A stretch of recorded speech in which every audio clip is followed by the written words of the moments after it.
Hi there, I'm Brian Whitmore, Director of the Russia program here at CEPA, and this is a vertical video. The history one chooses to commemorate and the history one chooses to ignore can be revealing about the present. And the history one chooses to sanctify and the history one chooses to criminalize speaks volumes about intention. Data point number 1.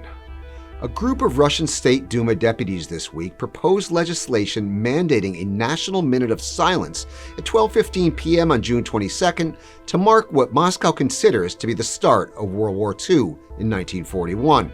Of course, that date and time don't really mark the start of World War II. They mark the date and time when Nazi Germany invaded the Soviet Union, ending the Kremlin's alliance with Hitler's Third Reich. According to the legislation, the minute of silence, quote, will forever be a living reminder to the world of aggression against our country. What the world will not be reminded of, at least by Moscow, is when and how the war actually began, according to most historians, in September 1939, with the joint Nazi and Soviet invasion of Poland following the signing of the secret protocols of the Molotov-Ribbentrop Pact a month earlier. But talking about the Hitler-Stalin alliance of 1939 to 41 too loudly can get you in trouble with the law in Putin's Russia, where some history is sanctified and some history is criminalized. Data point number 2.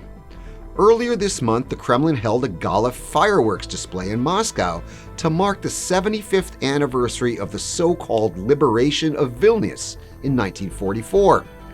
Similar events are being planned for the 75th anniversary of the so-called liberation of Tallinn in September and of Riga in October. What won't be commemorated, of course, is the Soviet occupation of the Baltic states from 1940 to 41, which was another result of Moscow's backroom deal with the Nazis in 1939. And what also won't be commemorated is the Soviet Union's post-war occupation of the Baltics from 1944 to 91. In fact, Russia's recently denied entry to a group of Lithuanians who wanted to visit the graves of their compatriots who were deported to Siberia during the Soviet rule that followed their so-called liberation. Now, we can expect a lot more of this as next year's 75th anniversary of the end of the war approaches. In Putin's Russia, this is less about memory and more about ideology. Because for the Kremlin regime, it was World War II that allowed it to occupy half of Europe and call it a liberation, and in the process, to re-establish an empire. And as long as the Kremlin chooses to remember the war in this selective way, we can be sure that its imperial ideology remains alive and well, and remains dangerous. Keep telling us what you think on Twitter and on Facebook. I'm Brian Whitmore, and that was a vertical video.